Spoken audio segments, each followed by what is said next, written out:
morning guys, papunta tayo ng Big Bike Medics. At yung chain ng aking motor ay papalitan ko dahil medyo maingay na eh. So magpapalit tayo ng chain, pero hindi ko dun ipapakabit dahil umuulan ngayon. Ang dala ko ngayon ay si 40. So guys, kung bakit kung kayo ay nagtatanong kung bakit 40 vlog yung aking channel, dito ako nagsimula sa Fortuner. Ito ang ibinablog ko before, kaya ho 40 Fortuner po iyon.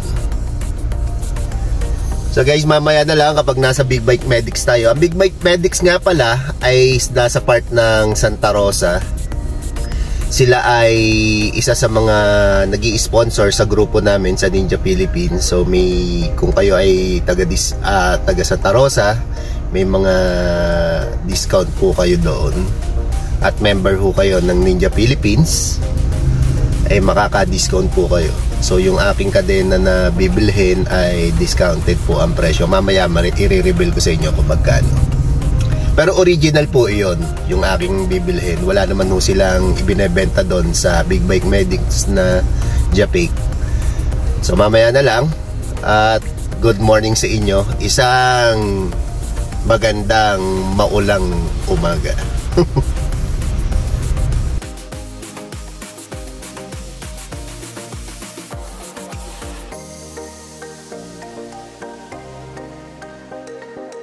At andito na nga ako sa parte ng Santa Rosa. Dito ako dumaan sa Mamplasan exit dahil dito mas madaling makita yung shop ng Big Bike Medics. Dahil yung dulo nitong daan na to, Pavilion Mall, pagkakaalam ko Pavilion Mall. Kakanan ka, then pagdating sa National Road ng I think it's Platero, kakanan ka, tapos pagkakanan mo ay dire-diretso lang, makikita mo yung Robinson Place. Hilera siya ng Golden Gate. Yun, sa bandang kanan. Okay.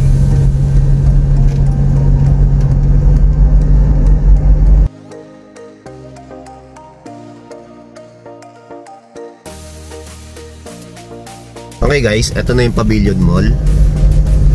Pagdating nyo rito sa Pavilion Mall, galing kayo na Mamplasan exit. Sa dulo nitong daan na to, kakanan kayo. Yan.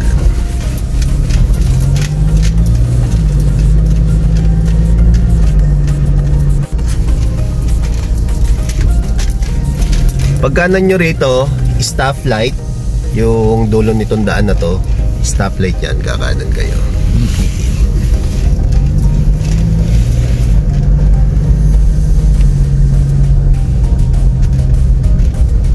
Tapos sa stoplight, kakanan ulit kayo. Pagka kayo ay galing ng Calamba, Cabuyao, Batangas, yan, doon ang exit niyo, Mamplasan. Tapos ito yung way kung paano kayo makakapunta sa Big Bike Medics. Kung kayo ay member ng Ninja Philippines, may discount kayo, although malaki rin ang madi-discount ninyo. At kung hindi naman, medyo mataas ang presyo nila. Ganun lang, regular price, di ba? Okay guys, kakanan kayo dyan. Pagdating dito sa stoplight, kanan kayo. Ito ay part ng San Antonio Binyan. Itong kinananan ninyong to, itong Pavilion Mall na to, part ito ng San Antonio Binyan. Then yung kinalalagyan ng Big Bike Medics ay part ng Platero, kung hindi ako nagkakamali. Kung hindi Platero, Tagapo. Ito na yung part ng Platero, Binyan. Yan, Platero na to. Dito ginagawa yung mga binibilin yung sombrero sa mall. Yan, yung mga liquors, yung mga ganyan, yung tatang na ganyan, yung mga Nike. Dito lang ginagawa yun guys. Papakita ko sa inyo kung saan yung mga tindahan dito, party dito. Sila din kasi yung mga nagsusupply sa mga mall, sa mga divisoria. Yan. Kaya nga lang, quality guys. Hindi yung pipitsugin na cup na nakikita ninyo, yung quality naman, yung mga materials na ginagamit nila. Ito na yung boundary ng Platero, Binyang at Santa Rosa. Ito yung papasok tayo. Diyan sa stoplight na yan, yan yung boundary ng Binyan at Santa Rosa, tinatawag na Tagapo. So yan yung mga gawaan ng sundero. Kabilaan po yan. Sila rin nagsusublay. Tingnan nyo naman mga sunderong ginagawa nila. O ha, kagaganda o. Kabilaan po yan. Dito lang nanggagaling yung mga sumlerong binibili ninyo. Nakakala ninyo yung original.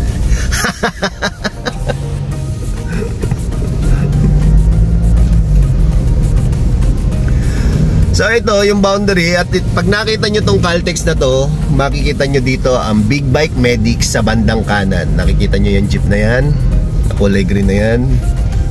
Dito na lamang kayo pupwesto. Pag nakita nyo to, Caltex na yan yung ginagawang yan. Dito na kayo. Okay guys, ito na yung Big Bike Medics. Yan o, daming motor na ginagawa o. Daming motor na ginagawa. Sir, good morning.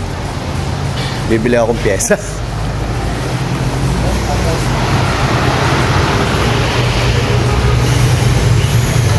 Tingnan nyo dito sa Big Bike Medics. Ito meron sila. Yun o.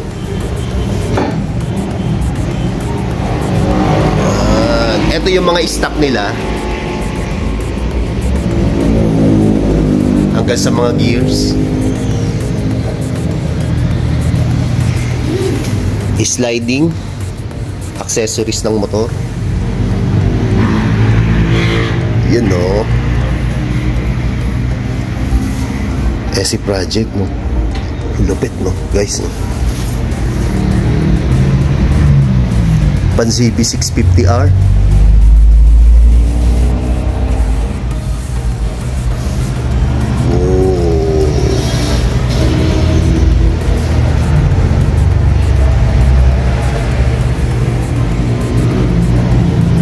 Meron pala sila dito na ano, isasalpak nyo na lamang sa ano nyo, sa motor nyo. Tulad nito, si X6R. Sasalpak nyo na lang sa motor nyo yan. Ito guys yung mga ginagawa dito.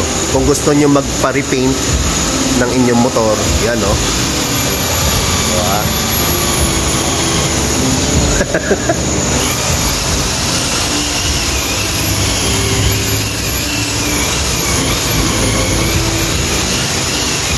Ano yan sir? Pina-repaint o? Fiber sir.